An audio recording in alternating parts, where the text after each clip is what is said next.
kind of to Bach's earlier point, like I would expect a ton of new issuers to enter the market, but if those issuers can't get meaningful distribution, whether it's through their own platform integrations with merchants, point of sale, payment rails, DeFi, I would expect a ton of flops by the new entrants as well. That being said, like even if you can get a few 100 million in underlying deposits in a stablecoin, and you're a TradFi institution with hundreds of billions in assets under custody already, the free cash flow of that vertical is still going to be pretty attractive. Nothing said on 0x Research is a recommendation to buy or sell securities or tokens. This podcast is for informational purposes only, and any views expressed by anyone on the show are solely our opinions, not financial advice. Boccaccio, Ryan, and our guests may hold positions in the companies, funds, or projects discussed. Hey guys, welcome back to another episode of 0x Research. It's been a bit. Some of the folks here from DAS have finally rejoined us here on the show. And today I'm joined by Boccaccio, Luke, and Mark. We got a full research crew today. Wanted to hit them up and get their thoughts and kind of big takeaways from the DAS event. But before we dive into that, we do have another event coming up, Permissionless, coming up this year. As you know, the code is always the same, 0x10, and hopefully we'll see you there later this year. Anyway, jumping back into today, let's dive into just real quick our thoughts on the markets lately. I think a lot of it is confusion, uncertainty. Trump and the admin lately have been kind of back and forth, like, hey, we're going to do tariffs. They're going to be crazy. Hey, we're going to be lenient on tariffs. Hey, no, the tariffs are actually going to be insane. The markets, it seems like, don't really know what to do with this. Like there are days when, Bitcoin and alts are running and then giving it all back the next day or, after market hours. What are you guys' thoughts? Like, are we doing anything right now? Or are we just like touching grass because this is crazy and nobody knows what to do? How are we feeling? I have two things. First of all, I want to say that everybody should get the permissionless tickets. It's going to be like ETH Denver, but better because it's not in Denver. The second thing is with regard to the markets. The only thing that I've been doing is farming stuff, and I realized that I'm losing money on farming stuff, so now I've stopped doing that as well. There's like no opportunities out there. Chain was quite good for some time, and then now it's not as good anymore. And like you said, I feel like people are waiting for tomorrow to see what they're gonna do, how they're gonna allocate. I think it's a good time to probably. I actually don't know. This pod goes live in a few days, so maybe by then it'll be better. But right now, like April 1st, it doesn't feel great. Yeah, I still view kind of all risk assets, equities, and crypto as being in bearish trend right now. That being said, given the several weeks of consolidation and sell pressure we've seen, I think we're getting closer to like a tactical multi-week, multi-month bottom. And my expectation for forward returns looking at like Q2 and Q3 this year is quite favorable. Q1, we saw a lot of really attractive stablecoin yields. Like you get 33% fixed on SUSD principal tokens, but those opportunities have really come down a lot to maybe like 10 to 13%. And with that, like the expectation on returns for risk assets like Bitcoin, I'm much more favorable on at this point. Yeah, I definitely agreed. Looking at the markets kind of means I'm looking at Bitcoin as the benchmark. And, Q1, we're down 12% and we were up like 50% in Q4 of last year. So it's not as bad as it seems, given like last year was like 100% return for Bitcoin, maybe more, something like that. So I kind of low-key like these kind of environments where a lot of the noise in the data starts to get flushed out. So like, if you're looking at app revenue on Blockworks data dashboard or Rev, like you can see who's holding relative market share and who's actually gaining market share. And then I think like that's a good indicator for how well they might do in the upcoming, with the eventual next cycle, bull run phase, whatever you want to call it, whether you believe in the super cycle or not. When prices go back up is what I'm saying. So I think now is a good time to like just kind of like dig through the data a little bit more and like find those potential winners. Yeah, I agreed with that. I also want to say two things. First of all, I think a lot of people who listen to the pod like if you're retail, you might be like, oh no, I'm down. As far as I've heard and spoken to people, most funds are also down, like liquid funds. I know liquid funds who held it all down. So that's one thing. And the second thing is, I agree with you, Mark, is there's a lot of stuff, like the data has cleared up, and you need to be looking at like what's actually gaining market share now, what's becoming more relevant. But the second thing is a lot of projects are launching new updates. Like first of all, we have new chains coming up, Plasma and One Money. But we also have like Ifina is going to launch their own chain, and they're also launching like a Perpstex. And a bunch off-chain labs released on-chain labs, which is like supposed to be their own form of incubator. So there's a lot of updates going on.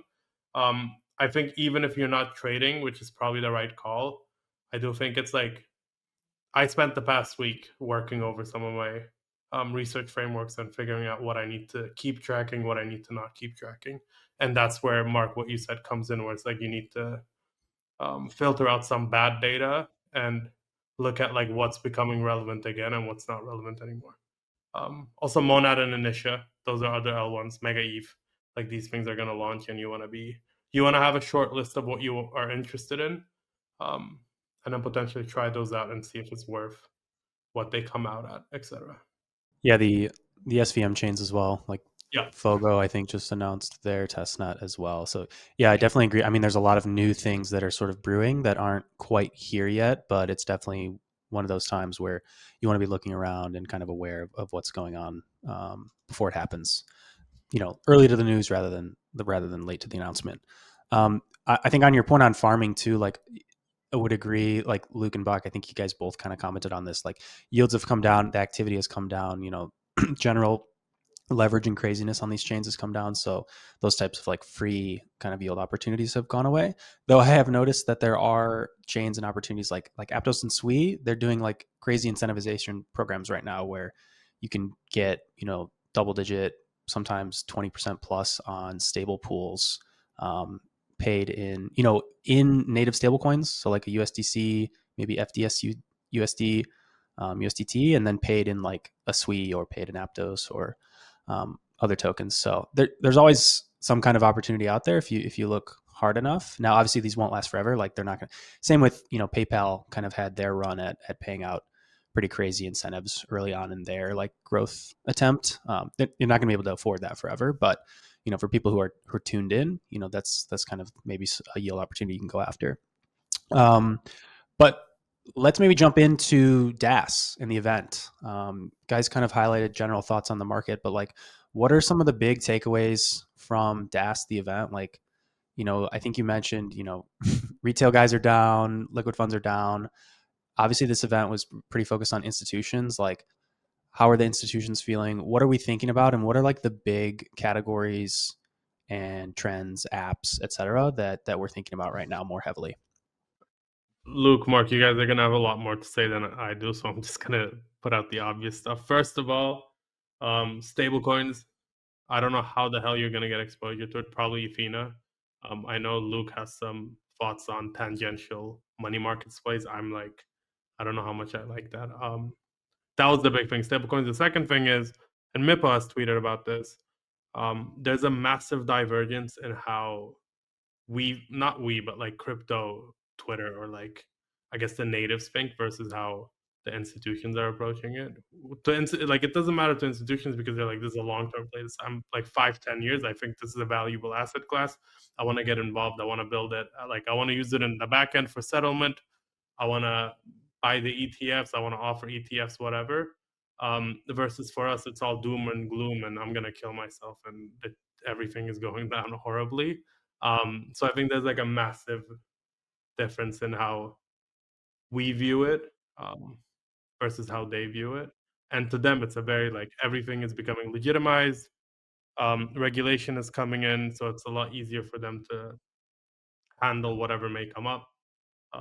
So that's like the biggest thing that I noticed is like I almost kind of left a bit disappointed just because I was like, this isn't really representative of crypto. Like they just want to use it as settlement rails and buy Bitcoin for like 0.1% of their portfolio. But overall, like it was like positive from them. I want to dig on that, Buck, before Luke and Mark get deeper, is this point. I think it's not surprising and this is a conversation that I think we've been having on a lot of different pods. Dan Smith as well. He's perplexed by this Gort tweet from weeks ago. But I think it's not surprising when there's a lot of sentiment now that, hey, they'll come in and just use the tech and make all the money. I think maybe that's having a lot of retail people like rethinking, maybe my alts or whatever my bags aren't going to like perform because they won't accrue any of the meaningful revenue in the future. It's going to be, the BlackRocks and the whoever else's that roll in and use the tech and, get incremental revenues out of that, either by displacing their existing like tech stacks or offering new products and services. Like, I'm curious on your thoughts there. Like, has that modified your thinking as well? Just in terms of like, I might not be able to just like buy these, public liquid tokens in crypto now because it's not so simple anymore. If it's institutions and maybe even private businesses that are going to reap the rewards. Yeah, I think we really need to wait for that like market microstructure build to figure out how that's going to work out. But that is one of the scary thoughts is like, okay, Uniswap is fantastic. The underlying like contracts are great. It's been working for God knows how long. It'll like V4 is fantastic. It's open source. I guess you can't take V4, but you can take V3 because now the license ran out. So Robinhood could just build that on their back end. And the thing that these guys are great at isn't like they're good at back end, but what they're great at is making the experience actually good. So that's what they're going to do. They're going to take that, they're going to put it into the Robinhood app or whatever, like other provider that you can think of. And they also don't charge any fees. Like Uniswap charges fees, but on Robinhood, you're paying different kinds of fees to different kind of people. So it's like to them, it doesn't really matter that much. It's in a controlled environment.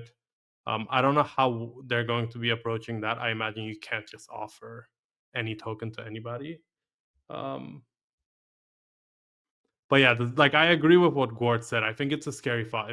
But also on the other end, like we're seeing a lot of these protocols also adopt institutional facing products. Like Aave has Horizon, Ifina has IUSDE, IUSD. I don't know the exact name, but they're all building out some form of an institutional product. So maybe those will do okay. I guess like money markets, etc. I feel like those aren't going to be easily adopted by like Robinhood and stuff. Maybe they are. Ideally, everybody goes the Coinbase way, where they are just implementing like Coinbase implemented Morpho.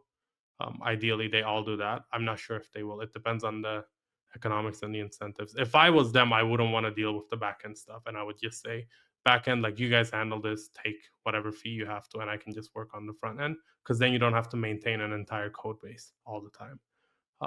But we'll see. I think we need to wait for that build to come out, and we need to wait for Coinbase. I think will go that way of like Morpho and then like adopting other tech into it.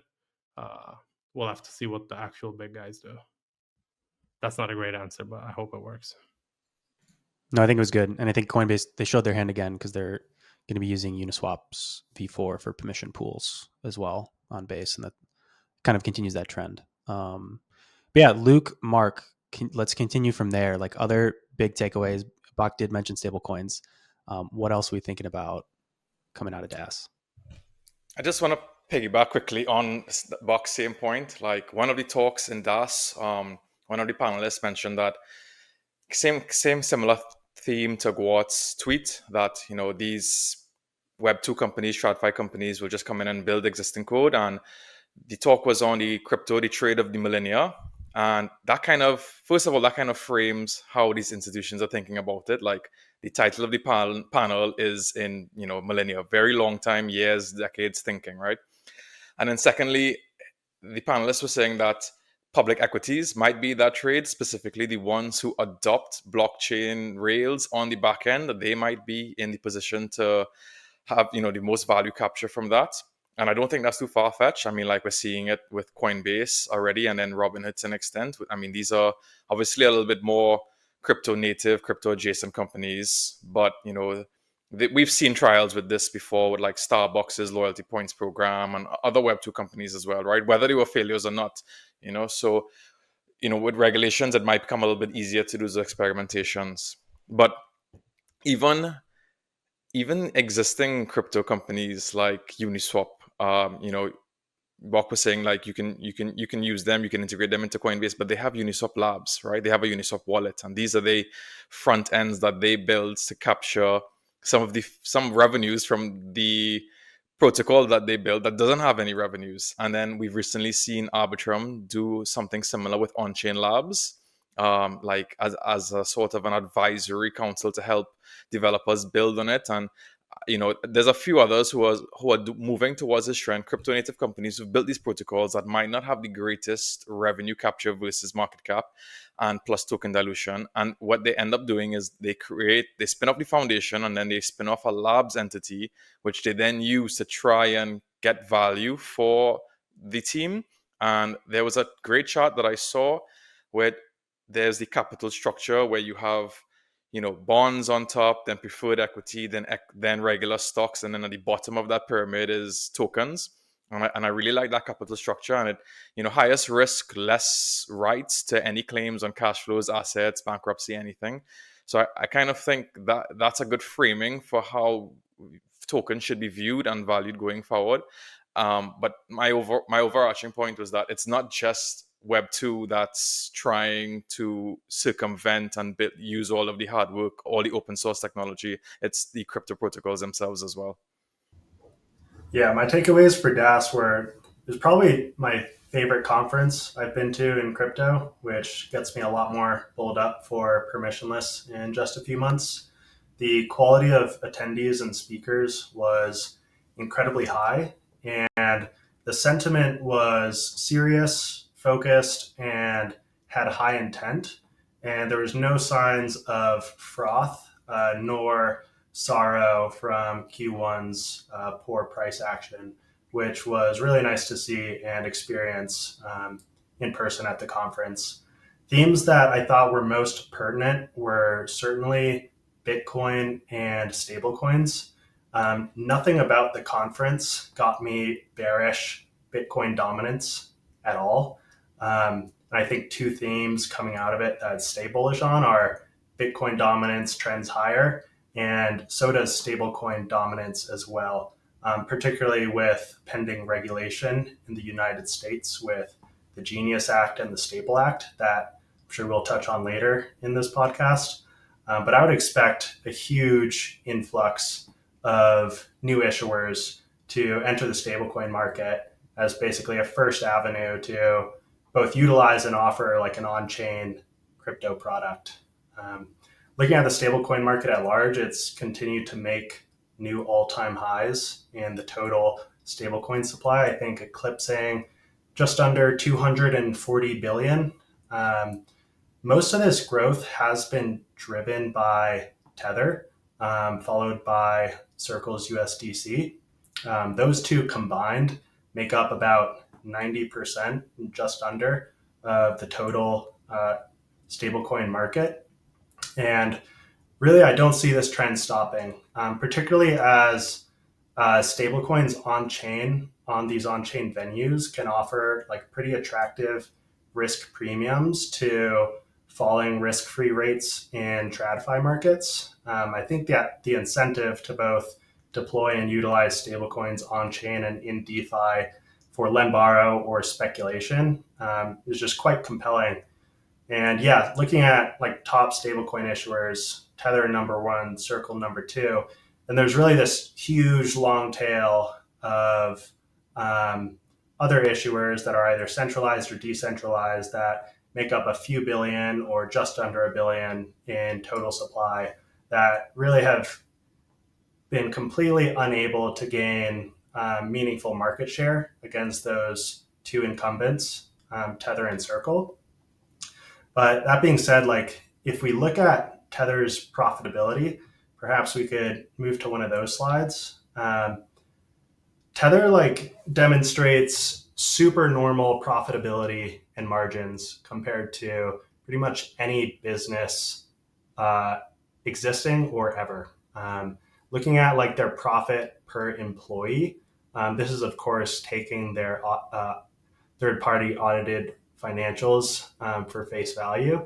Their profit per employee is sometimes like 1 to 200x the level exhibited by major US based tech companies or traditional financial firms. And like in the presence of any market that like really it isn't too hard to issue a stablecoin and it'll only get easier with the pending regulation. I think the incentive for these TradFi entities to enter the market and try and compete in the same vertical that's offering these supernormal margins is just so high and attractive. And I think like once the Genius Act gets rolled out and there's this red carpet for TradFi institutions to enter the market, you're going to see a huge influx in new issuers. So yeah, big theme from DAS is bullish stablecoin and stablecoin supply. And as an analyst that covers stablecoins, like I'm already so exhausted with the number of USD with a prefix or suffix tickers that we need to monitor. I think it's only going to get a lot worse from this point in time. This episode is brought to you by Ledger, the global leader in digital asset security. Celebrating 10 years of innovation, Ledger remains the most secure hardware wallet for your crypto and logins, trusted by 7 million users and securing 20% of the world's digital assets. Follow the link in today's show notes to grab your Ledger now. Do you have thoughts, Luke, today on the Genius and Stable Bills Acts as they, I think these are sort of evolving. They're going through the sort of governance process of, the US government today. What are your thoughts there just in terms of like what we're seeing in the language and how that might impact the existing sort of like DeFi stablecoin landscape? I think there's like maybe a caveat there in terms of how we think about like decentralized and centralized issuers and what that might mean for the future. Like Bach mentioned Athena earlier. What is Athena versus like Tether, Circle, or some of these other big institutions that might enter the space look like in a few years with some of this legislation in place? Yeah, so right now it looks like the Genius Act is marginally the front runner piece of legislation that will likely get passed first compared to the Stable Act. Genius Act it moved out of the Senate Banking Committee on March 13th in an 18-6 vote in favor of it. So it's now going to move towards the full Senate chamber for a debate, revisions, and ultimately a vote. At large, those pieces of regulation are highly favorable for US-based centralized issuers. I think if you're an existing US-based depository institution, you really have like a first step in getting the required approvals and licensing and incorporation to be able to offer a payment stablecoin. The regulation is less clear about the implications for decentralized issuers and offshore issuers. That being said, there is a clause within the bill that basically mandates the Treasury Department to perform a thorough investigation on algorithmic or endogenously collateralized stablecoins, which could potentially include MakerDAO and Athena into that bucket. But at large, like issuers must maintain one-to-one cash reserves, holding deposits in cash equivalents, short-term government securities, or money market funds, and have like publicly available redemption policies. So it looks like basically just a green light to fork the Tether and USDC model, and to do so in a regulatory compliant fashion, which a lot of these traditional institutions have needed that green tape, if you will, to enter this market. I guess like you mentioned, there's maybe a risk there that we sort of provide what in the past has been a roadblock for everyone or anyone to enter the space here in the US might become a sort of like limited lane for, like you mentioned, if it's only these centralized, specific US-based centralized issuers, that might not be so favorable or positive for like even a Tether, or if you consider something like an Athena in the future. I don't know. I see a lot of people very excited about like Tether's new chain that's upcoming. Obviously, Athena's working on their own chain and, trying to build out this large decentralized stablecoin, but, basis point trade essentially to back this thing. I guess there's maybe a massive risk here that the US just says like, no, stop. Like we're gonna pick our favorite guys and they're gonna be the stablecoin guys. I don't think they'll do that. I think the bigger risk here is actually due to fragmentation, and every bank has their own little stablecoin. And we apparently this is how it used to be, like how money used to be. Is like it was, and you couldn't exchange, and then they would apply discount rates based on how far you would have to travel to actually exchange that. So it would be like per bank, I would get like the Bank of Danny, and then Luke is all the way over there, so I would have a discount rate for it. I think that's the bigger risk is fragmentation, and I actually think that's one of crypto's probably best use cases, and like for stablecoins, best use cases, because you could just easily build a wrapper and you could take on that risk as a Do you think protocol. I guess I want to poke that. Like, do you think that's a real risk? Because if I use any of the brokerages today and I want to hold like money market funds, I mean, all of those are like their own separate wrapped version of like treasury bills, essentially, right? Like Fidelity has whatever they call it, Frax or something, and other place has like SPACs and these different just wrapped versions of like what are essentially USTs that you hold in your account when you hold cash. So I don't know if it's a stable coin behind the scenes in the app, does that matter? I don't know. Bank risk seems to not matter until it really, really matters. So I'm not like, I don't want to say it won't matter, but like you said, like it's probably at this point fine. Like I said, I think the opportunity there is that we already have this in crypto though. Like if you're buying what's a good example? I can't think of a good example, but like there's pools where you can. Oh, free curve is it used to be 4, and then it was USD. So that was it, and we've had this in crypto for a really long time. So I think for us it'll be relatively normal. I do think that if you're a regular human being and you see, oh, like this is Bank of America USD, and then there's also like JP Morgan USD. That might be a little bit wonky for you. So I think they're gonna have to build out some wrappers. Um, on the other end, I think this is actually like from what I've heard and seen, they do want a relatively broad array of providers, like even on the by decentralized here I mean Tether, which isn't decentralized, but I'm just gonna call it's more decentralized than Bank of America, so I'm gonna say that. So I think they're gonna be able to. I think a lot of stablecoin providers will be involved, and I'm like Paulo was posting bits of him in Washington D.C., so I'm pretty sure they're gonna be okay. I'm sure the FINA team has everything locked down. USDC should be okay, so I think we'll see all of them get some form of the pie. They might get squeezed out by banks who realize that there's a lot of money in this business. Um, one thing is, Luke, you might be able to confirm this. I read this thing about stablecoin yields not being returned. Right? Am I wrong?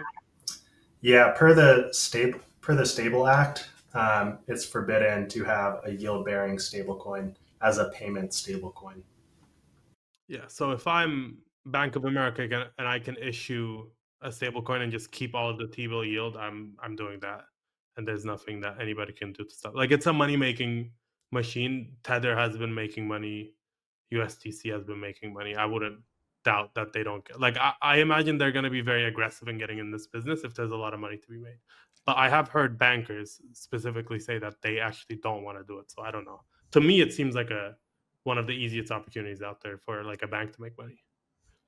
The yield bearing, no yield bearing, like Luke, correct me if I'm wrong, but this feels like more of a technicality than anything, right? Because like, yeah, my dollars in my bank aren't yield bearing technically, but when I deposit them in the right place, then I get paid by the bank who's generating the yield on their assets elsewhere. So I don't know if this is just like the asset itself can't just like sit there and accrue yield like naturally via how it's designed, and they have to like obfuscate the potential to do that.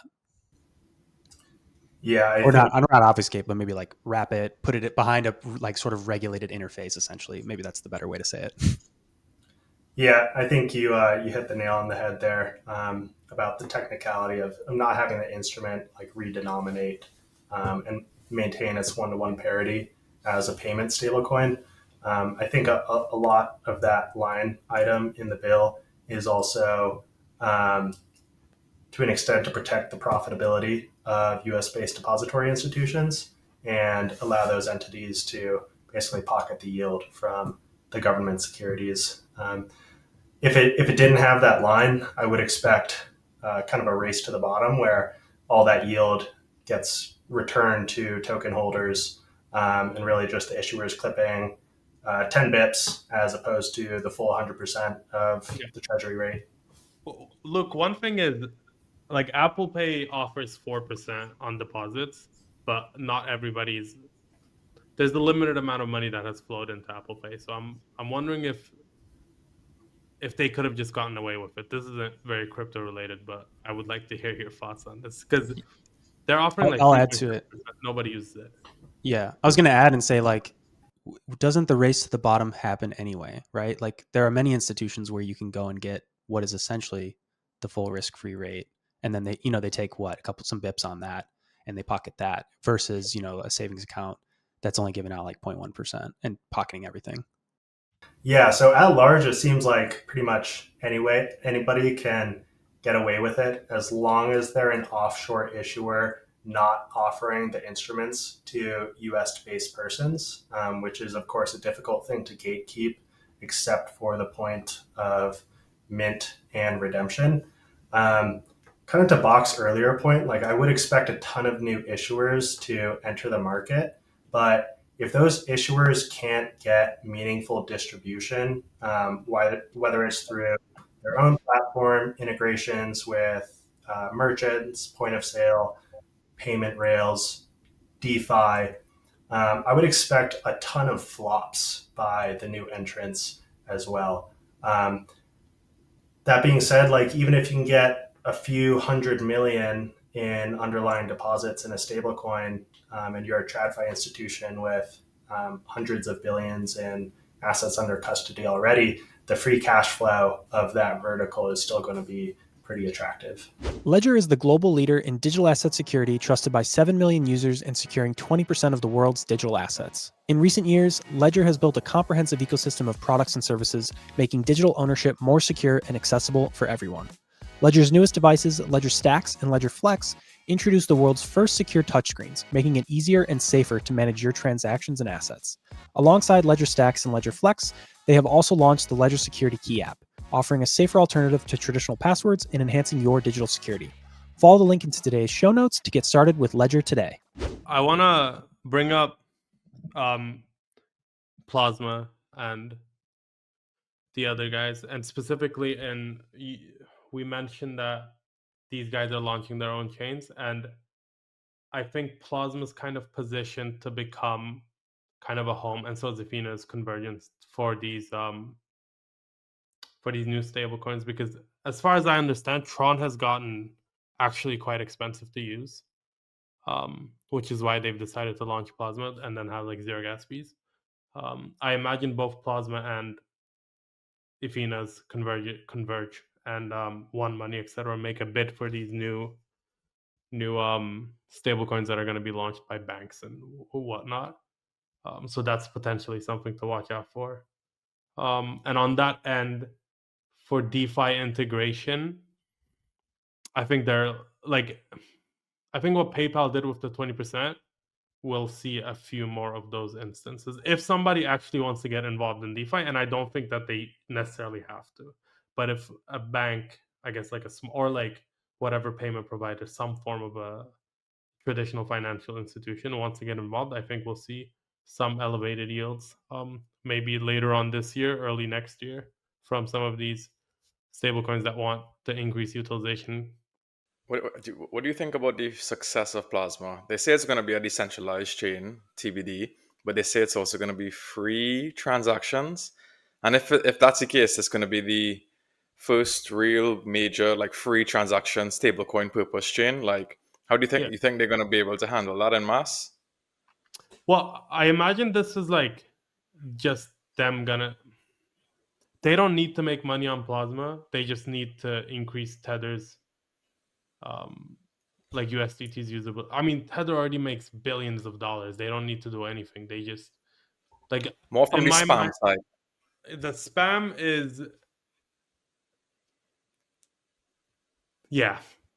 The spam we'll have to see. I imagine they have some thought process behind that. I'm sure. I haven't read their docs yet. Have you read their docs? No. Okay, very good. So two guys haven't read their docs. Like Hyperliquid has no gas fees, but they take like maker and taker fees, so they kind of do okay off that. I imagine what they'll do is they'll have whitelisted contracts, potentially like add some form of KYCing, even though they say it's going to be decentralized. I am like, surely they thought of that, and they're not just going to launch a chain that's going to get spammed to death. Yeah, they're using hot stuff consensus, some version of it. So I guess we'll see. Like basically what Cosmos uses. Yeah. Yeah, and I guess decentralized is not. It's like a very gray word and a very sliding scale, and we've seen things become generally more centralized than maybe they would be in the past, and still be referred to as decentralized. So, if that means it's only like a few validators versus like just one or two, maybe that's decentralized enough for the purpose. But yeah, I think we'll kind of have to wait and see. So if there's going to be this huge stablecoin boom, like what are the best ways to play the opportunity, do you guys think? Get some private equity into Paxos. No, but that's a joke. But I don't know. I think Bok has been rattling his head on this for some weeks now. It's Athena. I've decided it's Athena, but finish up. Sorry. No. I was keying you up. I want to just add to Mark's thing of like, do you think it's Athena because you're excluding private market opportunities, or do you think it's Athena anyway? Like, even if you account for the fact of private opportunities? I think it's meaningless to talk about private market opportunities because not all of us have the same access to private market opportunities. Like if you're, so in my mind, I'm kind of baiting you because we're getting back to the point of like, are people in this space and is retail upset because they're missing out on the opportunities that they think would otherwise be a great like entry into like the stablecoin market per se? Dude, everybody got access to the plasma round. I didn't fucking get it, so I have to do my work in the public markets. I think it's Athena still. Like, there's nothing else that I can even think of. Maybe you can play other stables like Liquidity and stuff, but I feel like those are not. Like, Liquidity to me has always been the case where you buy it. If like a stable coin is deep pegging, you buy Liquidity. Like, that's it. And it goes up 80% that week. And then apart from that, you don't touch it.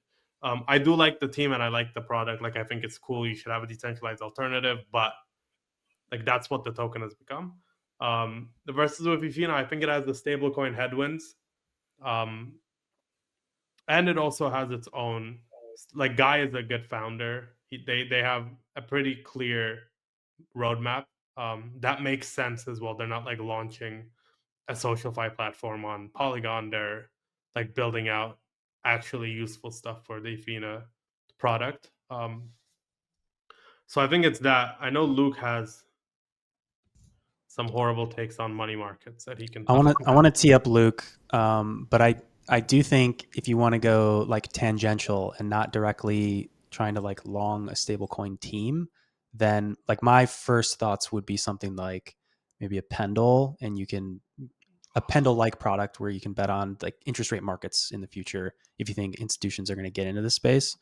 You bring up a good point there around borrow lend, but Luke is kind of the genius here, so I want him to espouse the thesis. Yeah, USDT to $5 is the play. No, but you can't really get direct access to a lot of the private opportunities. I would say like the first order consequence of the opportunity is like direct exposure to the winning issuers that are gaining market share within the market, which does, I would say, include Athena, SUSDE, USDE has been an incredibly attractive product that's offered like very compelling rewards. But if we look at like the second order consequence of a growing stablecoin supply, we've seen about like 30% of the total stablecoin market basically be held by centralized exchanges for trading pairs at or as margin for derivatives contract. But then if we look at the second top venues for utilization of stablecoins on chain, it is predominantly money markets, with Aave in particular having the most stablecoin deposits, followed by Sky Savings Rate and Maker, and then Morpho, another money market as well. So if you have this outlook that stablecoin supply is growing from 240 billion to 500 bill or a trillion, I would expect a lot of that, maybe not all, but certainly a lot, to end up as liquidity provided on money markets. And I think there's good reason for this as well. A lot of these venues, particularly in a bull market, will pay a stablecoin supplier a attractive risk premium to the risk-free rate. And I think the yield that you need to justify that position is really not that high.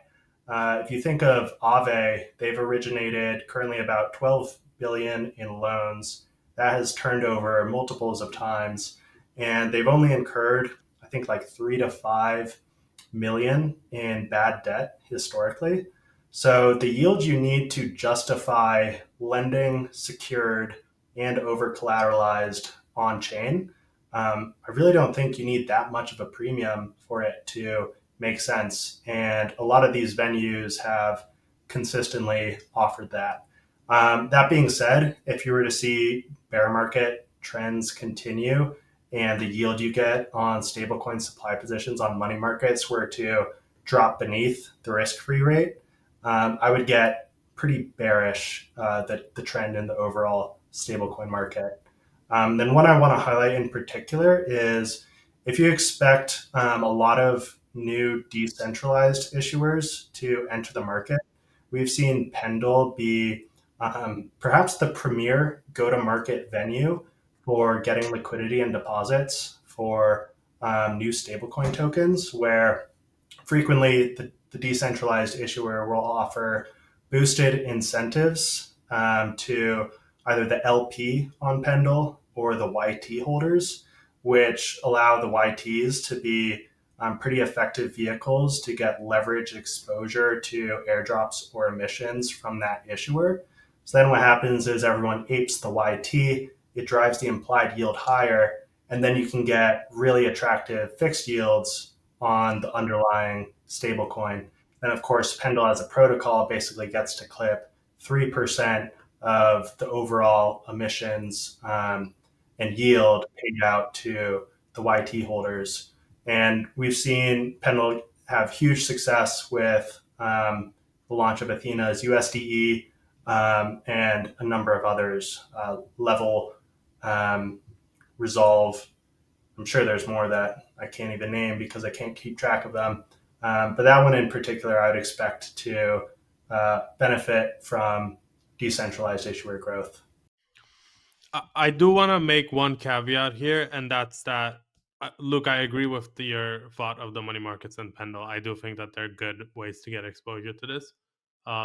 Two things is, what is the new, like, who's the new class of stablecoin issuers that is coming into the market? Like, is it mainly going to do DeFi, or is it, like, I imagine it'll be payments and maybe people parking into,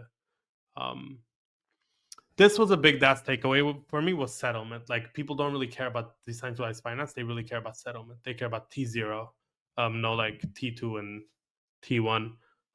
So I imagine a lot of it will probably park into like Biddle, other on-chain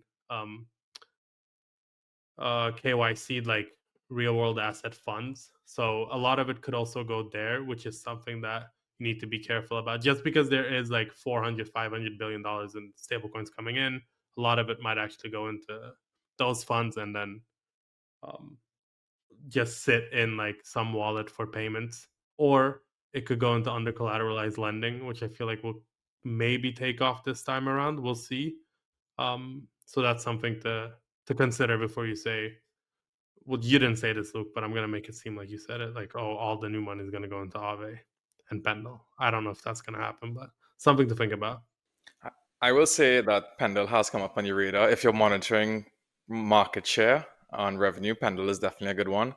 But I do think like this, during DAS, obviously stablecoins were a big thing, and then this topic of how to get exposure to it is, and then the main way was maybe private equity, but everybody can't do that, which kind of was another big topic in DAS, which was tokenization, and just quick spiel tokenization. It's kind of like a no-brainer for a lot of these institutions. It enhances liquidity profile of the assets. You get some cost savings from efficiency. You can tap into other permissionless networks, basically democratizing access of it. It's transparent, it's secure, and it's programmable. You can composable. You can do more things with it. But I think most importantly, it opens up like different avenues for generating revenue, which is probably one of the most like under talked about tokenization. And so with the same private equity, like we've seen public equity on the chain already with Backed and stuff. Whether or not that's legal or regulated, I'm not debating that right now, but it does exist, and it's a low hanging fruit. But I'm sure most people in the Western countries can get access to Coinbase stock or Tesla stock, if they really needed to.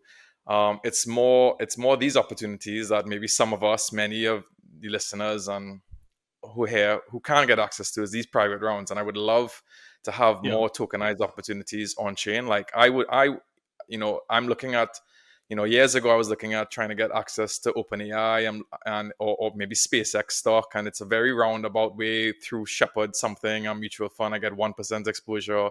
It's not very clean. And I think by private equity on chain is going to probably make private equity look worse in terms of its profile, because I think private equity looks good because it's not volatile, and it's not volatile because it trades very infrequently. But as soon as you put some liquidity behind it, that Sharpe ratio is going to compress. But does it really matter? Like, I want access to these private markets, and IPOs are becoming less frequently, not just in America but everywhere around the world. Companies that do IPO are staying private for longer. So a lot of the wealth generation is being made before these equities even become accessible to the majority of people. So I think if you can open up tokenized private equity, and this is not only good for investors, but it's good for founders too, for raising capital, not having to deal with the headache of maybe, I don't know, Series A, or not a Series A, the IPO process with all of the legal and paperwork that comes with that. If they can use less resources in raising money and just tap into on-chain liquidity, I think that would be a great step, like 0 to 1 move for finance.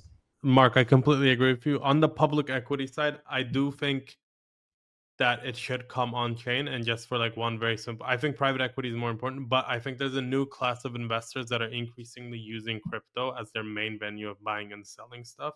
Like, there's a lot of money in crypto, active money as well. So I think that's definitely still something that people might want to capture, especially since a lot of people don't want to take money off of crypto because they view it as like a safe haven and that they just want to keep it there. And this isn't like non-Western countries. I think maybe like a significant portion of that is also in places where you can get access to Tesla and Apple stock, but all your money's on chain, or most of it is on chain, so you wanna use it that way. I also want to be able to lend my Apple shares and buy something else too, plus collect a dividend, hopefully. I do think it's interesting seeing Larry Fink and like Vlad Tenev of Robinhood on the same page on this one, where I think they're very interested in using tokenization as a vehicle to get like retail and like the democratization of private markets like made a possibility. And I don't know if that just the tokenization and putting those things on chain prompts that discussion of like, at least in the US, this is a thing where, KYC and accredited investor laws would limit that level of activity today, though, these guys have global scopes for their businesses. So, at least I guess outside the US, that might be a little bit different. But I do wonder if it's prompting that discussion of like, is this just like the next step of, the Robinhood playbook was, commission free trading, just let anybody, mother and brother, like go ahead and buy stocks and then later crypto like on their phone. If that includes private equity in the future, that's kind of like just an additional step of like trying to coalesce all these assets under one roof. So I just think it's interesting to see the like super retail focused Robinhood like fixated on this idea, as well as like the massive institutional player BlackRock, Larry Fink, like fixated on it as well. I think that's usually not so common to see like those two sides of the spectrum like in complete alignment. Well, both are going to make a lot of money on it. So yeah, that's the big takeaway. But it's interesting just in this particular instance, like the future direction, it seems that we're sort of headed that way. And it's just a question of like, what are the regulations to come that are stopping them? No, yeah, completely agreed. I think that was the big, what I said at DAS was the divergence in opinion and thought between CT Native and like the big guys is really that. It's like you have Vladi and Mr. Larry Fink agreeing, and then we're all crying in the casino. So it's like everyone's crying, holding their alt bags, mad that they couldn't buy the private round of their favorite stablecoin team. Awesome. I think that was a great conversation. We got a little deeper into the weeds than I think some of the previous combos. I guess if you guys had one big takeaway for next couple of weeks, next couple of months for our listeners, what are we looking at? What are we digging into? I mean, we talked about stablecoins tokenization. Luke, you mentioned money markets. Like, what's our big picture right now? Or are we're all crying in the casino and there's no winning? No, I think I'll say a few things. I think you should be looking at Echo stuff. I imagine there's going to be some interesting stuff coming up over there. Apart from that, like I said, there's a lot of new chains. I think you should be building out some form of like understanding of them and what, like if you're interested in or not. I know people who are interested in Monad and not interested in Mega ETH. Some are interested in Mega ETH and not Monad. Plasma, Ifina, like whatever is coming up, you should be looking into those. I like money markets and Ifina, but I'm sure that we'll get better and better ways of getting exposure to these things. Like I wouldn't be surprised if they would launch public raises on Echo and stuff, since that's become more and more normalized.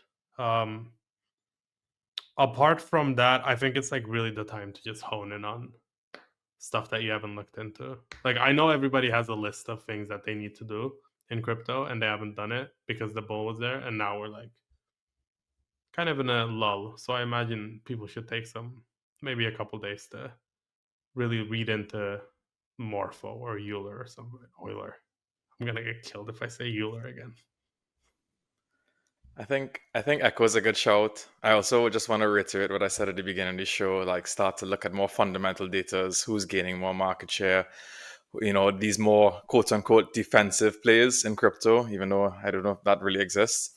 But then also, if you look at like leverage data, annualized basis, skews, like it's really come down a lot, like even to like pre-election levels, like way before pre-election levels, November 2023 levels in some cases. So a lot of the leverage has come out of the system.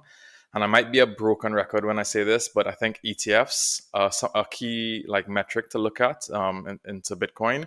And we just seem to be in a position in the markets where Bitcoin will rise first and the others will follow. And so with leverage so low, if you can monitor, Bitcoin ETF flows, movements, get some kind of signal on that, why not have a position there as you start to move down the risk curve, So I think those two things would be my big takeaway for the next couple of weeks. Yeah, building off that, like it's hard to find a lot of relative strength, if any, in the alt complex right now. But looking under the hood, there are projects that are gaining deposits, gaining borrows, or gaining market share. And I think the token prices haven't necessarily reflected that recent growth in those particular projects. So if you can look under the hood and filter for the relative strength in the fundamentals, I think those projects will be best positioned for the next leg higher when it does come. Awesome. I like all those. Maybe just to tie it back to what we were just saying, it's funny that Larry Fink, Vlad Tenev, and Kobe are all on the same page. They want to democratize access to these rounds. So Check out Echo if you haven't already. It's an interesting one. And maybe, pay attention to what Larry's saying when he's talking about his plans for the future, because it seems like that's going to be a big impact on this industry going forward. But thanks, guys, for coming on. Thanks all for listening. Go ahead, Bach. Make sure to buy permissionless tickets using 0x10. It'll be in Brooklyn. And we'll see you at in December. permissionless. Yep. We'll see you at permissionless in a couple of months. All right. See you guys.